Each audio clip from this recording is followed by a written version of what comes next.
Shalom, shalom, boa tarde. Hoje, 6 de Tevet do ano 5783. Estamos no dia 30 de dezembro do ano de 2022.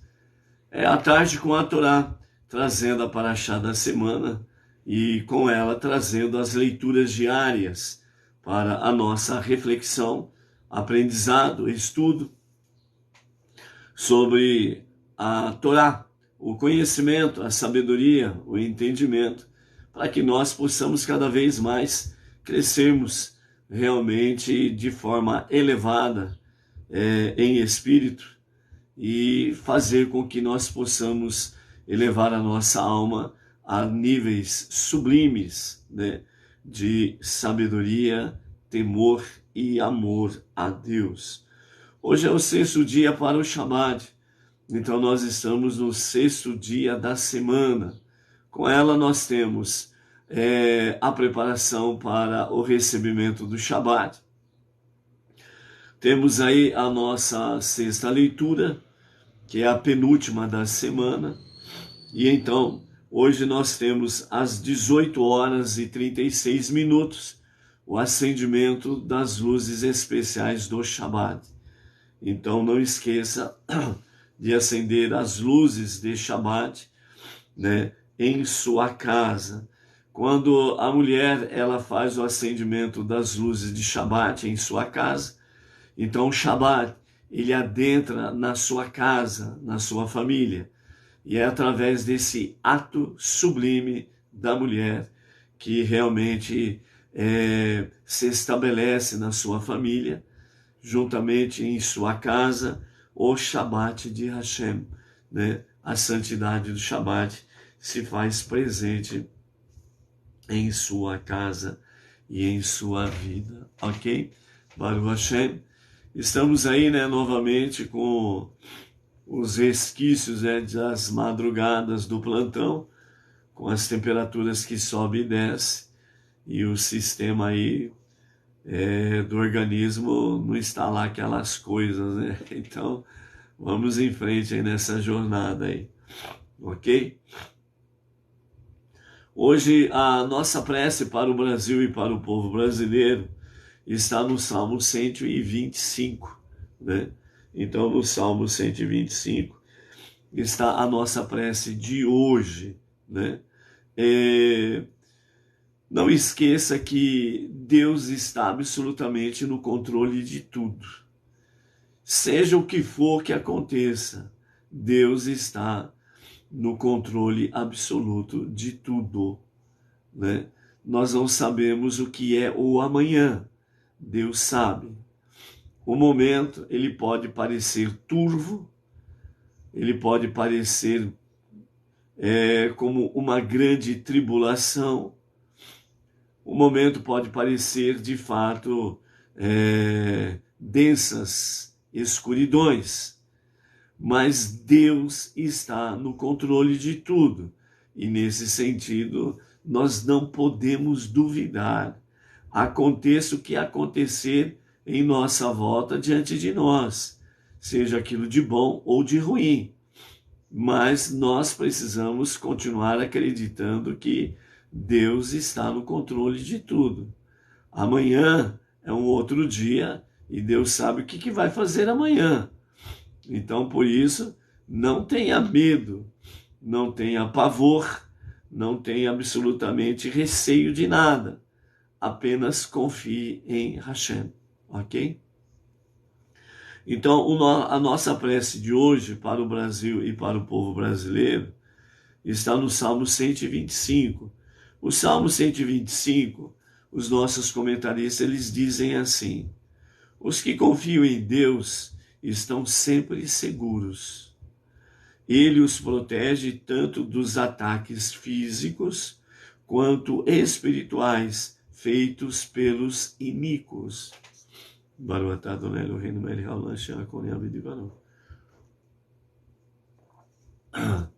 Então vejam bem, amados, que antes de fazermos a prece, o que os nossos sábios trazem para nós. Então, por isso, nós não podemos duvidar que Deus está no controle de tudo.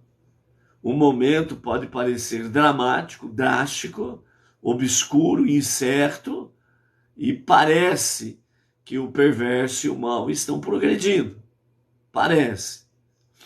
Ok? Então, dentro desse aspecto, não esqueçamos disso. Os que confiam, né, em Deus estão sempre seguros.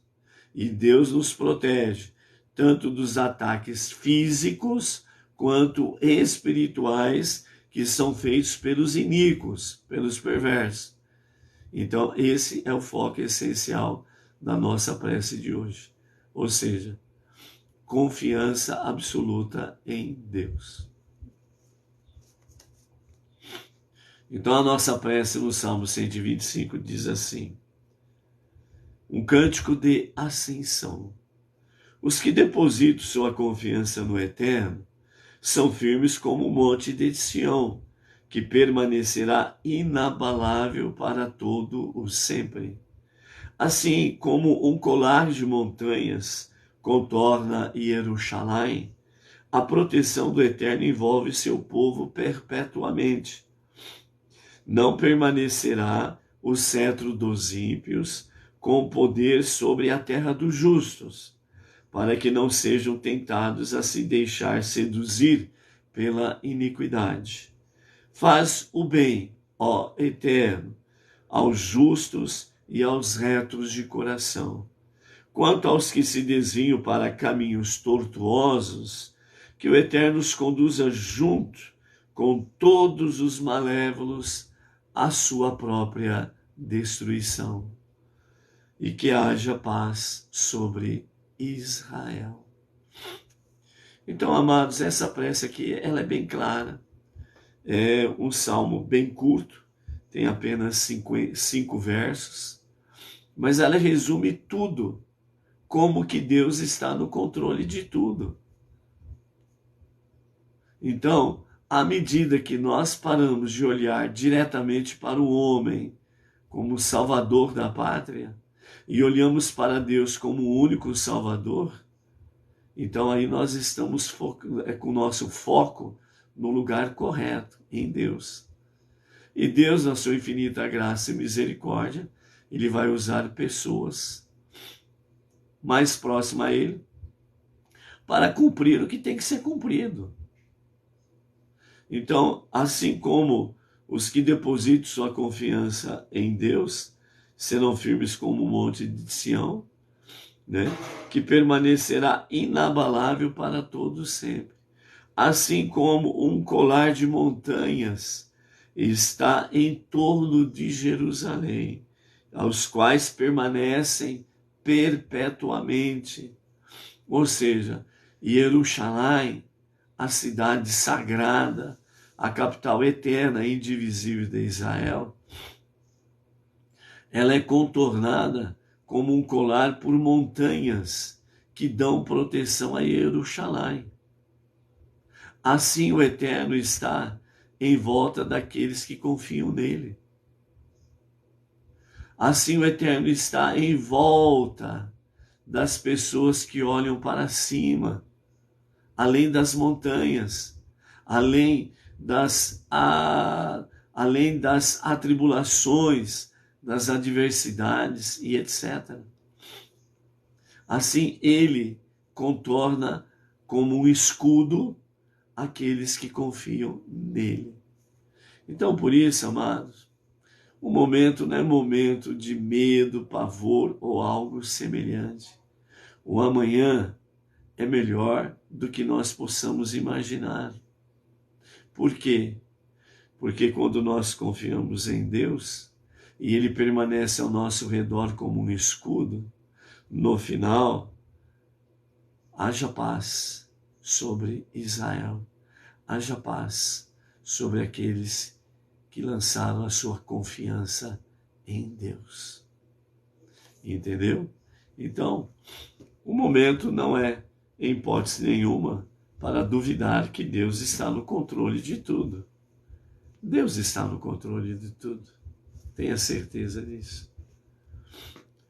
Os sinais e os acontecimentos são para aperfeiçoar a nossa sensibilidade espiritual e mantermos o foco em Deus. Manter o foco é exatamente para o nosso crescimento espiritual. Então, à medida que nós vamos mantendo o foco no nosso crescimento espiritual, Deus vai cuidando de nós. Deus vai cuidando de situações, problemas e coisas semelhantes que estão ao nosso redor e derredor. E Ele não deixou de ouvir o clamor de um povo que busca em Deus as respostas, ok? Então é nesse sentido aí, ok? Muita tranquilidade, muita serenidade, muita fé e confiança e esperança em Deus. Ponto final. Ok?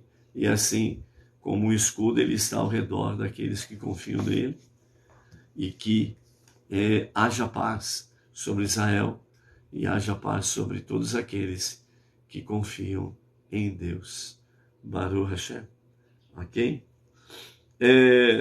Nós estamos na nossa sexta leitura, e a nossa sexta leitura está no capítulo 46, a partir do verso 28, e vamos até o capítulo 47 e o verso 10. Estamos aí envolvidos, né, com as preparações em que Iacov, ele depois de receber a notícia, né, que Iosef está vivo, então ele vai se preparar para descer ao Egito e encontrar-se com Iosef, ok? O filho amado, depois de 22 anos, né? Então, de fato, tudo isso ocorre por providência divina, para que pudesse sustentá-los durante os anos em que a humanidade sofreria a falta de víveres, né? Então, nós estamos vendo a história de Iosef, a sua odisseia, né, dentro do Egito, o campo minado, o campo do inimigo, bem como também, né, a situação bem adversa em viver em santidade diante de Deus, né, diante da...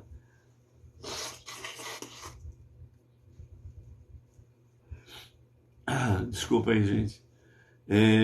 Em viver em santidade diante de Deus, no meio de um mundo profano, pagano, né? E cheio realmente de tudo aquilo que é contrário à vontade divina. Mas Iosef mostrou para nós que realmente é possível vencer esse espectro, né, de um mundo profano, mundano, materialista, físico, e manter a santidade com Deus para poder tirar realmente desse mundo secular as faíscas divinas que estão retidas, que estão ocultas, escondidas, né? Então, essa é uma das nossas grandes missões que nós temos no meio ao nosso mundo secular entre as nações. É fazer despertar a centelha divina que há nas pessoas que estão aí fora, ok? Iacov, então, ele, a princípio, né, nós vimos aí Serach, a filha de Asher, com a sua harpa melodiosa, cantando para o vovô Iacov, que Iosef vive e que ele é governador no Egito. E à medida que ela foi repetindo isso, realmente trouxe uma alegria muito grande no coração de Iacov, né? O seu espírito rejuvenesceu e ele sorriu. E ele abençoou Serach, né? Para que tenha vida longa, né? E realmente essa bênção de Iacov sobre Serach, segundo os nossos sábios, nos falam essa realidade, que Serach teve vida longa, ou seja, ela foi, no momento da sua partida, ela foi direto para o Gan Eden, o jardim do Éden, né? Sem ter que passar pelo Gehinom, ok? Então, nesse sentido aí, né? Apesar de Iacov não, a princípio, né, não estar acreditando que Iosif estava vivo e que ele era governador, né, na terra do Egito. Depois que ele estava devidamente preparado, seus filhos chegaram e falaram para ele, né, para o papai Yaakov, né, Vaiagido lo lemor od Yosef echai vechi ru moshel bechol eretz Mitzrayim vaiafig libo ki lo remim lachem. Ou seja, eles anunciaram dizendo ao pai Yaakov, Yosef ainda vive e ele é governador de toda a terra do Egito, e não importou a seu coração, pois não acreditou neles. E Yaakov não estava acreditando a princípio nisto, né? Como nos registra Bereshit 45, verso 26.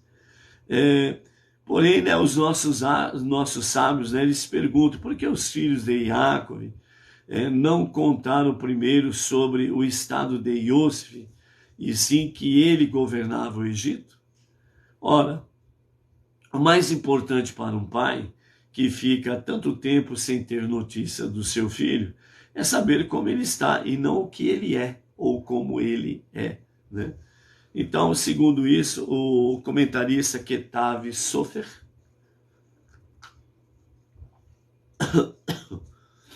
ele diz em seu comentário sobre a Megilat Esther, né, o livro de Esther, em nome de seu pai, Hatan Sofer, né, ele comenta, né, que ao dizerem Vehi Hu Moshel Bechol Eretz Mitzrayim, ele é governador de toda a terra do Egito, os filhos de Yaakov estavam se referindo ao seu estado espiritual, e não apenas uma questão física, mas ao seu estado espiritual.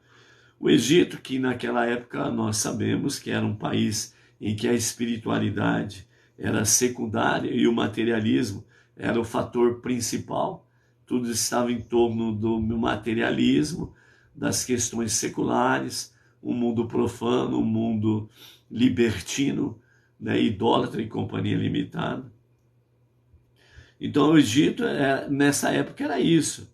Sabendo que para Yaakov a maior preocupação em relação a seus filhos era saber o seu grau de espiritualidade.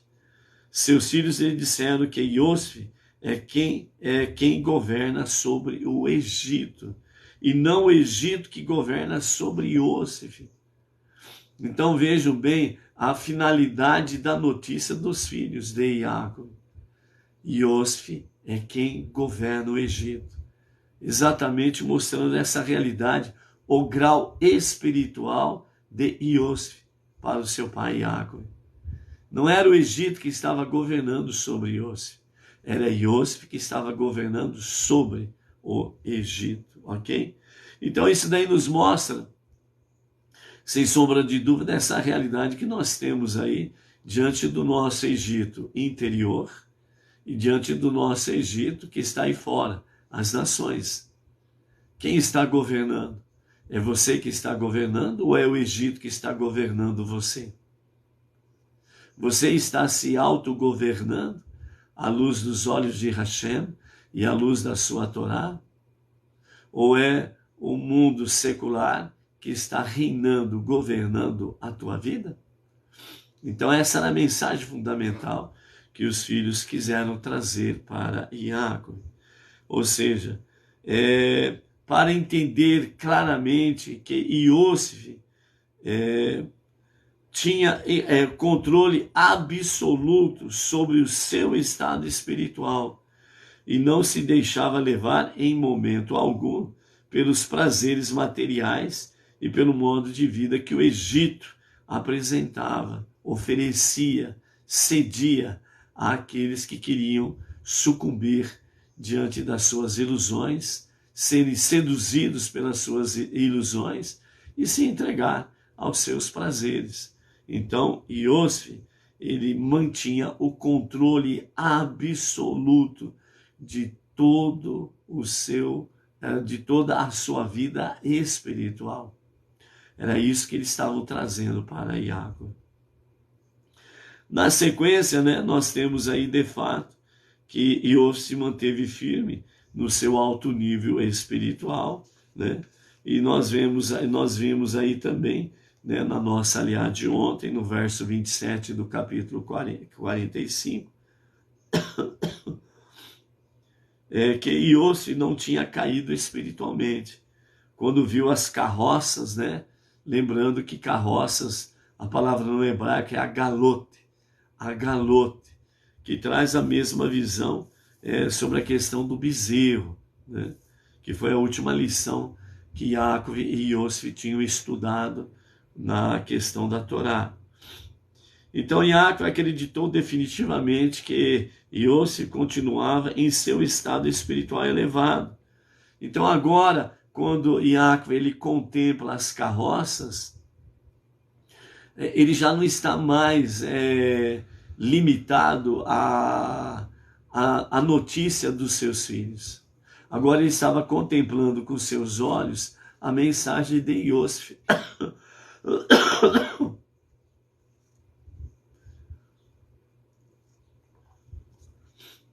A mensagem que Yosef estava mandando para ele. Que era exatamente as carroças, as carruagens. Que no hebraico é agalote. E a mesma palavra se refere tanto a carroças como ao bezerro, que foi a última lição que eles estudaram. Então, o seu estado espiritual estava conservado, preservado nos seus mais altos níveis. Então, dessa forma, foi que Iosef enviou, de fato, a sua mensagem ao pai Iacob. Por que Iosef mandou essa mensagem dessa forma, essa mensagem enigmática? Porque ele poderia, de fato,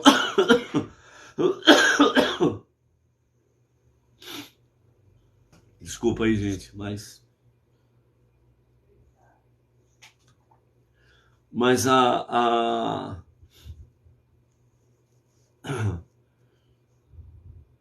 Iosef sabia que o seu pai poderia duvidar da mensagem dos seus filhos, porque eles mantiveram uma mentira acobertada durante 22 anos. E o seu pai não foi consolado porque ele de fato não estava morto, mas eles não falaram a verdade para o pai. E ela ficou acobertada durante 22 anos. Então, na questão dele realmente duvidar da notícia dos filhos, então ele enviou uma mensagem enigmática às carroças, né? Eglá Arufá, né? Então, por intermédio das carroças, Iosef lembrou ao pai que o último assunto da Torá que eles estudaram antes de se separarem foi a Eglá Arufá, né? A glote, né? Que é de fato a mesma, a galote, né? Que é a mesma mensagem para a carroça e para o bezerro. Nós vamos ver isso com mais detalhe lá na frente em Devarim, Deuteronômio, capítulo 21, que fala sobre essa questão do bezerro, que precisa ser sacrificado quando o corpo de uma vítima de assassinato é encontrado entre as cidades, né? Entre duas cidades, e para que o sangue daquela vítima não paire sobre determinada cidade, então, e não se descobriu o assassino, então aí faz o sacrifício do bezerro, ok? Então, nessa paraxá, Iacob e seus filhos agora, eles vão para o deserto, né? E como diz aqui na nossa aliada de hoje, né? Capítulo 46, verso 28, ele enviara Judá na sua frente a Iosef para fazer preparativos antecipados em Goshen. A principal preparação que Iacob determinou a Yehudá era exatamente estabelecer um Beit Hamidrash, que é uma casa de estudos. O mais importante numa determinada localidade é uma casa de estudo, Beit HaMidrash. Sem o estudo da Torá, especificamente para nós, Benei Noa, sem uma comunidade, uma sinagoga Benei Noa, sem um Beit HaMidrash, né, de estudos da Torá, das 7 leis universais e as suas ramificações, essa comunidade, essa sinagoga Benei Noa, a sua localidade tende ao fracasso. O mais importante é estabelecer uma casa de estudo. É essa casa de estudo que vai trazer para aquela localidade as bênçãos de Hashem. É a casa de estudo que vai fazer com que, de fato, os olhos de Hashem estejam atentos às preces daquela localidade.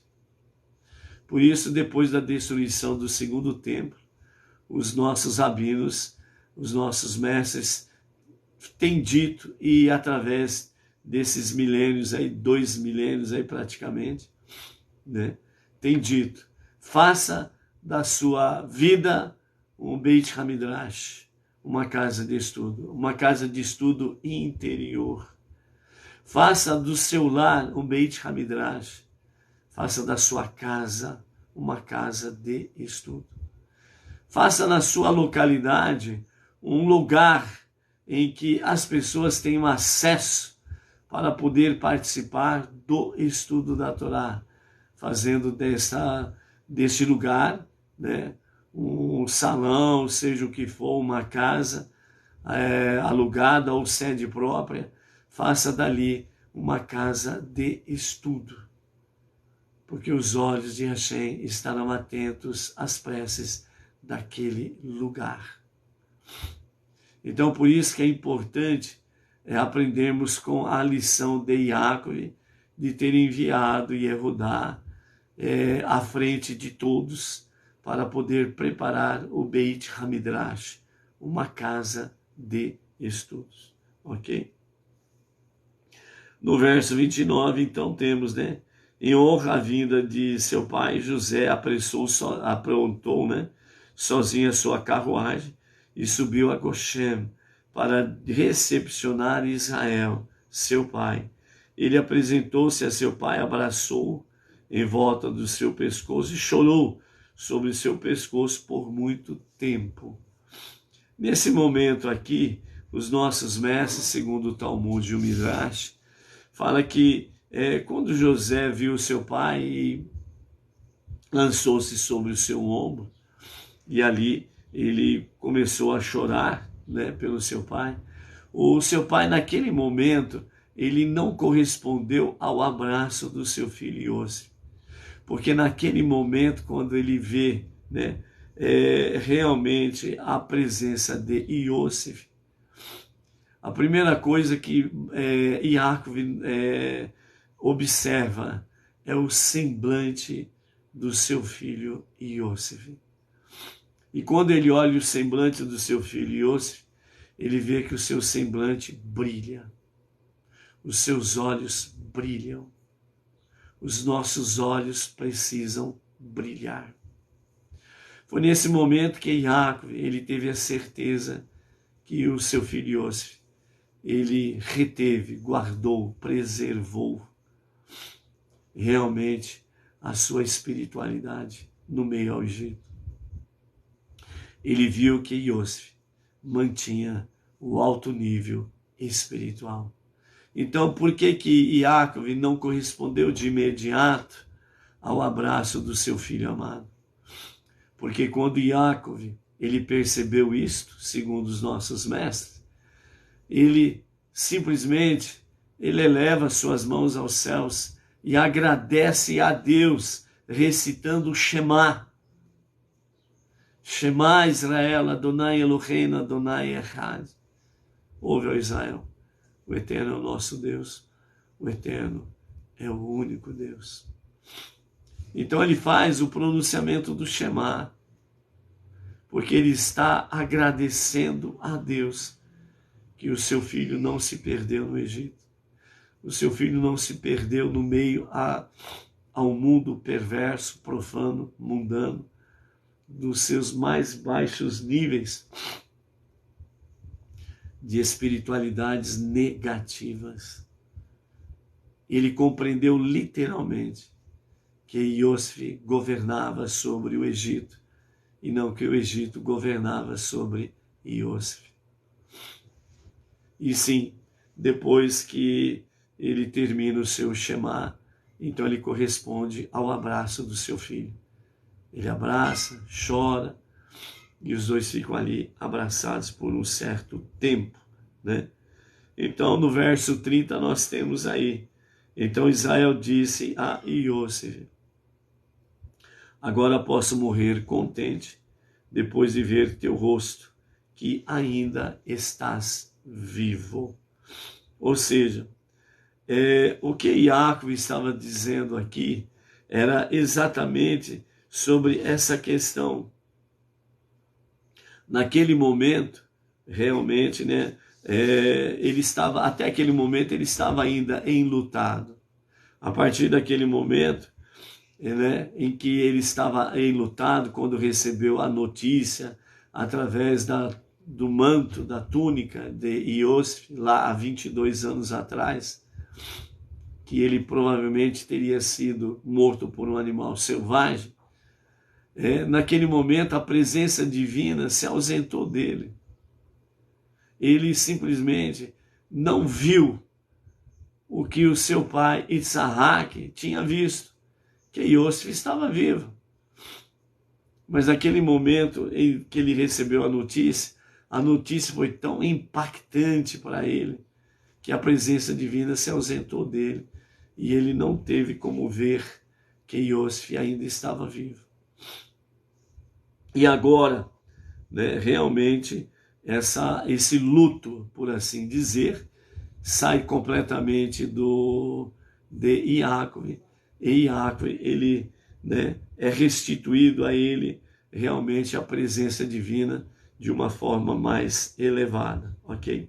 Então, nesse sentido, né, o que os nossos mestres trazem para nós, que morrer duas vezes, uma morte física neste mundo e uma morte espiritual além, no além mundo. Porém agora vejo que estás vivo, sei que só morrerei uma vez fisicamente. Então, nesse argumento de Iacob, até então, ele achava que ele morreria duas vezes: a morte física natural e a morte espiritual. Agora, quando ele contempla a face do seu filho Iosif e vê que o seu rosto brilha, os seus olhos estão irradiantes, os seus olhos brilham, e ele vê que o seu filho, ele preservou o alto nível espiritual. Então, nesse momento, ele tem a certeza que ele vai morrer apenas uma única vez, a morte física, natural, a qual todos estão enfadados a passar por ela, ok? Então, nesse sentido, os nossos mestres, né, nos falam que, nesse versículo 30, né, Amuta Rapaama Achare Reoti et Panecha Kiodecha Rai. Já posso morrer agora, disse Iacob, depois de ver teu rosto, pois sei que ainda vives, né?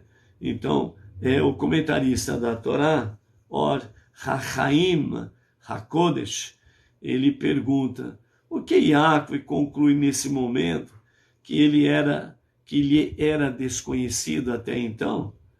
Então ele responde que ainda restava a Iacob uma dúvida, e essa dúvida era exatamente ao ver o rosto do seu filho, que ele certificou-se definitivamente que seu alto nível de espiritualidade foi resguardado. Ele não cedeu aos encantos e à sedução do Egito.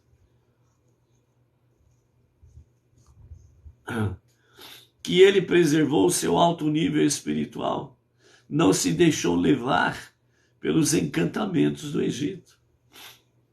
Ou seja, por exemplo, Iosif estava sozinho no Egito. Ele poderia, por exemplo, né, Ele poderia, por exemplo, ninguém está vendo, ninguém da minha família está vendo. Ele poderia ceder aos encantos, às ilusões e às seduções do Egito. Mas não. Ele soube preservar o alto nível espiritual, a sua conexão com Deus. A minha família não está vendo, o meu povo não está vendo, mas o Deus de meu pai, o Deus do meu avô, o Deus do meu bisavô está vendo tudo. E Ele está no controle de tudo. Então é isso que nós não podemos duvidar. Deus está no controle de tudo. Então, no momento que tudo parecia obscuro, densas trevas, ao ser vendido como escravo para o Egito, hoje nós estamos contemplando o verdadeiro objetivo de Deus. Iosif foi preservado para que ele pudesse salvar o seu povo, o Egito e todas as nações daqueles dias. E é isso que ele vai cumprir, ok? Então, Iacove, ele realmente tira a dúvida e ele vê com seus próprios olhos que o seu filho Iosif, ele preservou o seu alto nível de espiritualidade de Iosif. Os tzadikim, os justos, eles reconhecem o nível de seu semelhante apenas olhando para o seu rosto. Amados, isso daqui é algo muito sublime. Quando aqui os comentaristas falam sobre que os justos, os tzadikim, eles reconhecem o nível de seu semelhante apenas olhando para o seu rosto. Quando fala olhar para o seu rosto, fala olhar olhos nos olhos.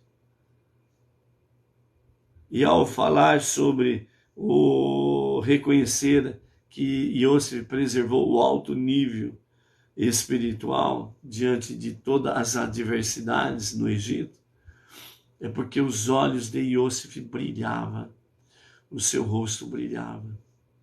Não como Moshe, que nós vamos ver mais para frente, obviamente, mas a questão é o seguinte: quando você olha nos olhos da pessoa, se você está num determinado nível espiritual,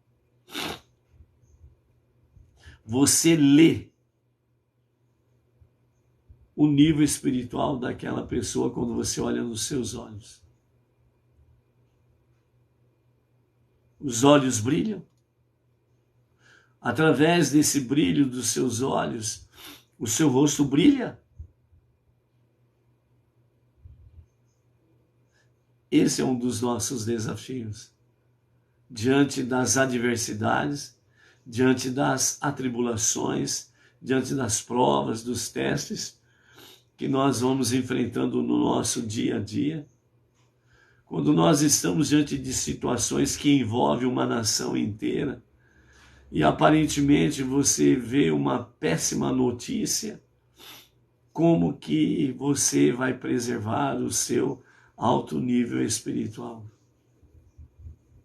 Os que confiam no Eterno são como os montes de Sião, que não se abalam, mas permanecem para sempre. Independente da situação, do local, das pessoas, Iosif, ele permaneceu com brilho nos seus olhos. Ele permaneceu e preservou o alto nível espiritual e a sua sensibilidade espiritual, ele não perdeu. E nós somos desafiados a isto. Como que está a tua sensibilidade espiritual? Como que está o nível do brilho dos teus olhos? Já está no nível para irradiar por todo o seu rosto? Aonde você chega, as pessoas notam que há de fato um brilho diferente em sua face. Por isso o rei Salomão, né, no livro de Kohelet, que é o livro de Eclesiastes, no capítulo 8, no verso 1, ele diz assim: Rochmat Adam Tair Panav. Rochmat Adam Tair Panav, que significa: a sabedoria do homem ilumina o seu semblante. A sabedoria do homem ilumina o seu semblante. Aqui os nossos comentaristas, nossos mestres, eles falam que a sabedoria do homem, que é o conhecimento da Torá, é que esse conhecimento da Torá que ele possui, que ele reteve em si, faz com que o seu semblante se ilumine. O nível espiritual do indivíduo irradia luz para a sua vida e para a vida daqueles que estão à sua volta. Então, nesse aspecto, qual é o nível espiritual na nossa vida? Nós precisamos irradiar luz. Nós precisamos irradiar a Shekhinah, que é a presença do Eterno em nossas vidas e através das nossas vidas. Então vejam bem que o Tzadik Yaakov, quando ele olha para o Tzadik Yosef, se identifica e ele vê Yaakov que realmente o seu filho preservou os seus altos níveis espirituais, porque ele reteve o conhecimento da Torá, a sabedoria do homem. Então,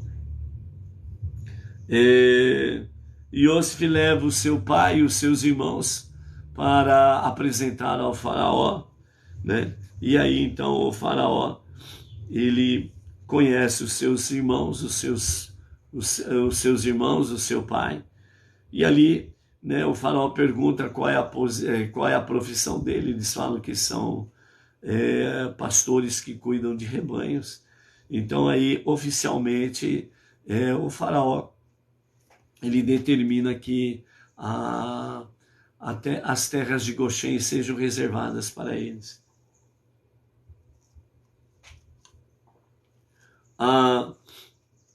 Quando Yosef ele está se preparando, quando ele prepara a sua carruagem para encontrar com seu pai e todos os seus que desceram para o Egito estão chegando, é interessante que nós observamos ali que fala que quando ele preparou a sua carruagem de fogo, ou a sua carruagem, né, para encontrar com seu pai, né? Então nos fala que Yosef ele se preparou para subir a Goshen, né? É o capítulo 46, o verso 29.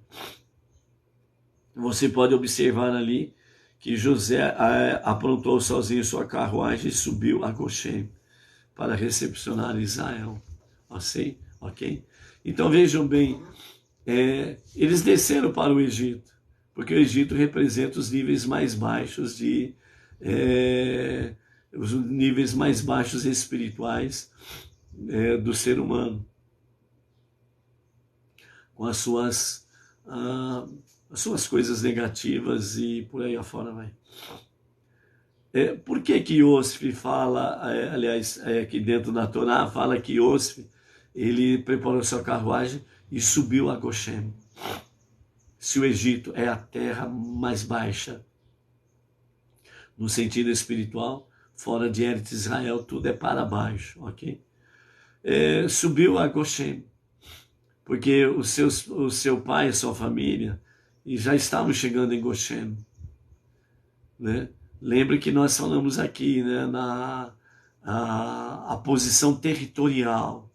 Então Goshen, ela fica mais para a região sul, mais próxima ao mar, né? De Israel, da terra prometida. E da parte do Egito, Goshen está mais ao norte, mais próximo da fronteira da terra prometida.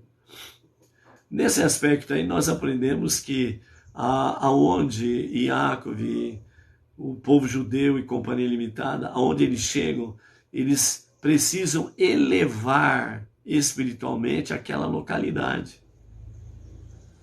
Por isso que dentro desse aspecto aí, aonde nós vamos, nós precisamos elevar esses baixos níveis espirituais que se encontram nas localidades onde vamos, precisamos elevar, retirar as faíscas divinas de tudo aquilo que nos cerca. Dentro das pessoas, dentro do materialismo do mundo, nós precisamos elevar. Então aquele lugar torna-se uma parte mais elevada dentro da configuração espiritual, entendeu? Então é você que precisa elevar espiritualmente a localidade onde você se encontra, ok? Aí depois então, né, chega o momento em que oficialmente o faraó fala da terra de Goshen para que eles morem lá. E interessante que nós observamos aqui, no verso 8 do capítulo 47, onde o faraó pergunta a Yaakov, né, quantos são os anos de tua vida? Então Yaakov, ele responde, fui peregrino minha vida inteira. Os anos de minhas peregrinações foram 130 anos. Os anos de minha vida foram poucos e duros e não se igualaram em felicidade aos anos da vida de meus antepassados nos dias de suas peregrinações, né? Então, essa é a resposta de Yaakov para o faraó. O fator aqui que nós queremos focar é o verso 10 da resposta de Yaakov. Logo na sequência que ele fala dos anos da sua peregrinação, os anos da sua vida. Então no verso 10 diz assim, dito isto, Yaakov abençoou o faraó e ele então saiu da presença do faraó.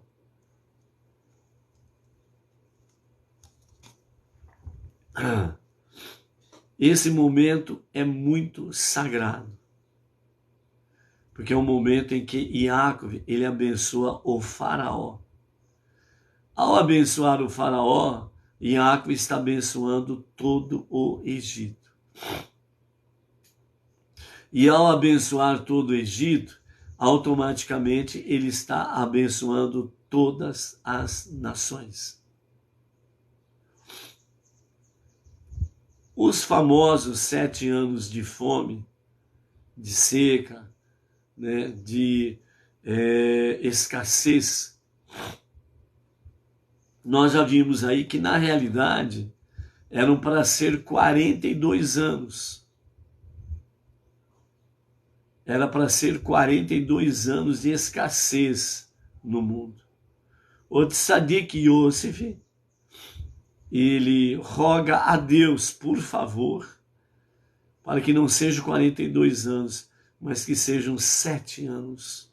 Então Deus estabeleceu 7 anos de escassez e fome sobre a face da terra.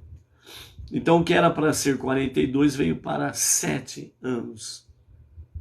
Aqui, quando Yaakov ele chega ao Egito, dos 7 anos já tinham sido transcorridos 2 anos de escassez e fome. E agora Yaakov ele abençoa o faraó, ele abençoa o Egito, ele abençoa as nações.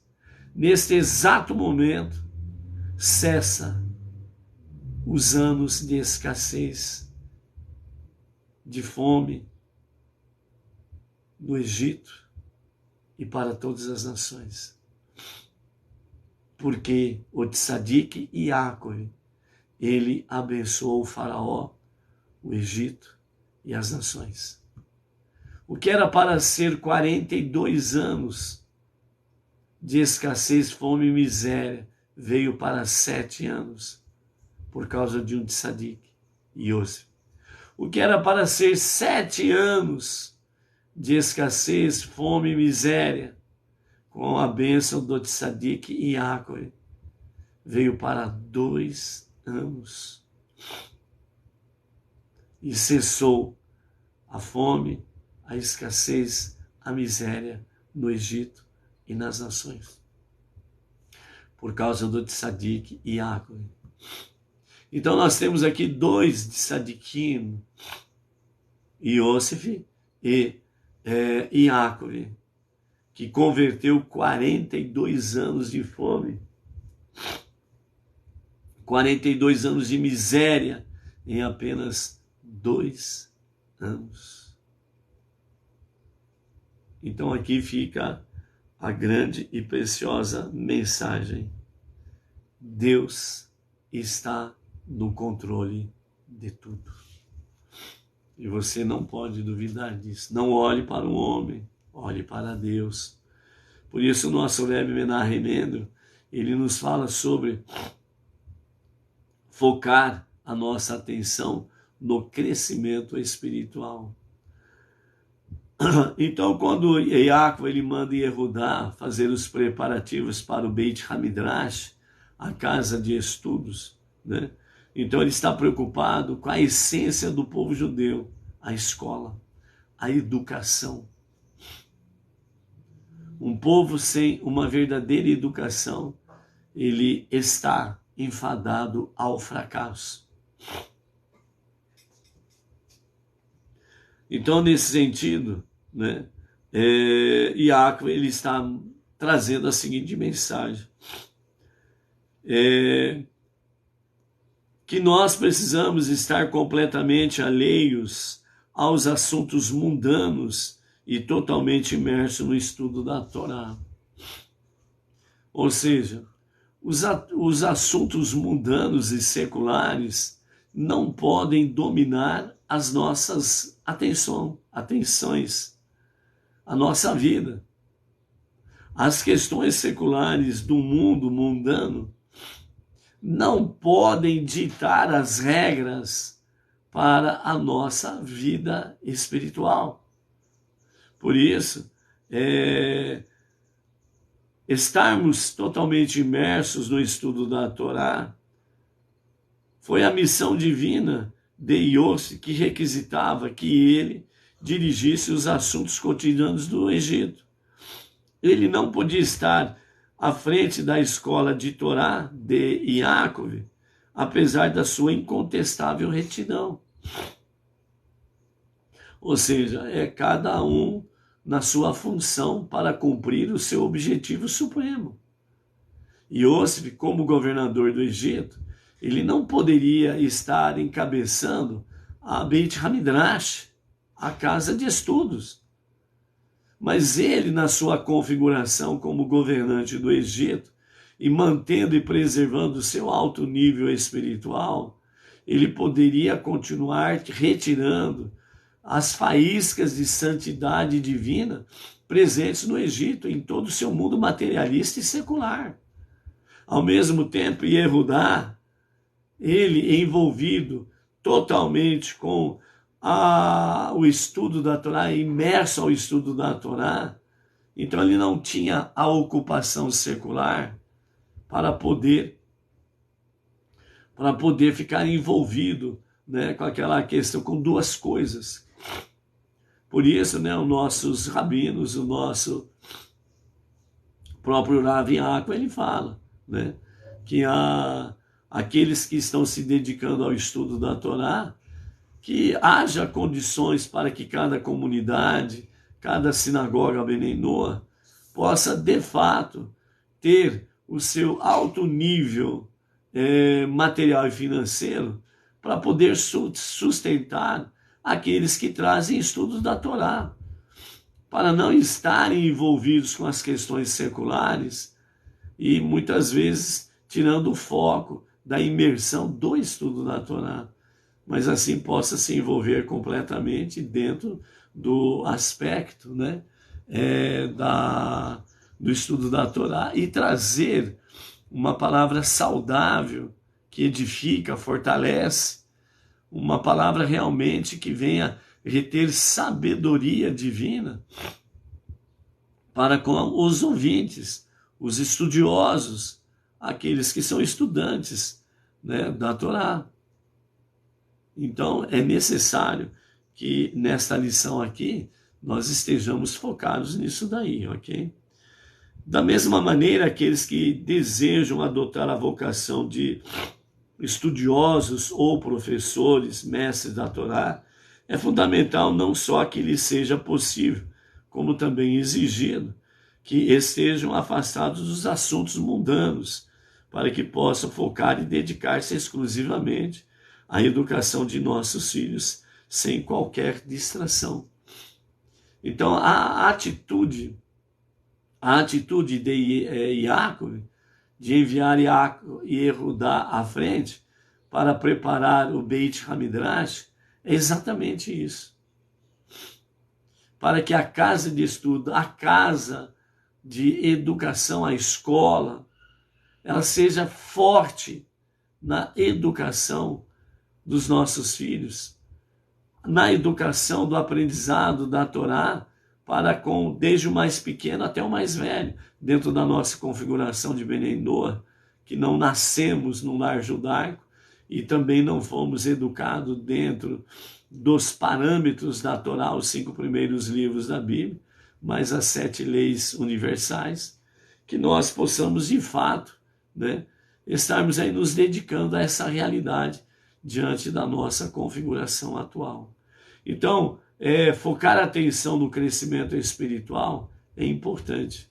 Por isso, nós suplicamos ao soberano dos mundos, ao único Deus, o único Criador, o único Redentor, o único Salvador, que Ele abençoe de forma preciosa os Benei Noach, os não-judeus entre as nações, para que possa cada vez mais aperfeiçoar a sua sensibilidade espiritual, reter essa sensibilidade espiritual, que nós possamos olhar na face um do outro, olhar olhos nos olhos e possamos ver que a luz da Torá está brilhando nos olhos do nosso amado irmão.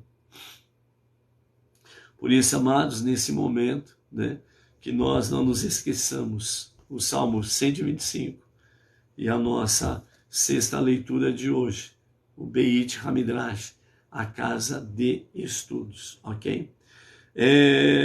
Às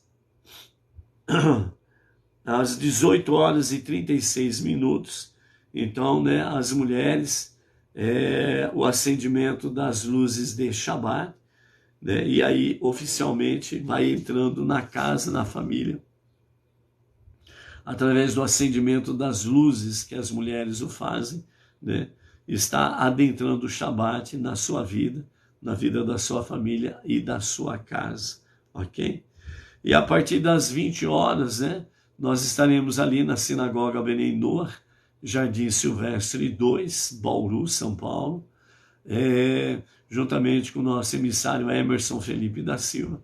Estaremos aí transmitindo o Kabbalat Shabbat para aqueles que não têm aonde ir, né, não tem uma comunidade próxima, né, e ficam em casa, né, porque não tem uma comunidade próxima para poder estar juntos, né. Então, para esse, nós estaremos aí juntos, né, mesmo de modo virtual, estaremos juntos aí recepcionando o Shabbat, recepcionando a chegada do sagrado dia do Shabbat, ok? E amanhã às 19h34, nós estaremos então fazendo a Havidalah, ok? Então, amados, retenha esta sabedoria e faça seus olhos brilharem com esta sabedoria, ok? Até logo mais. Um Shabbat Shalom a você, família e todas as comunidades Benei Noach nos 4 cantos do nosso Brasil e para as nações. Shabbat Shalom.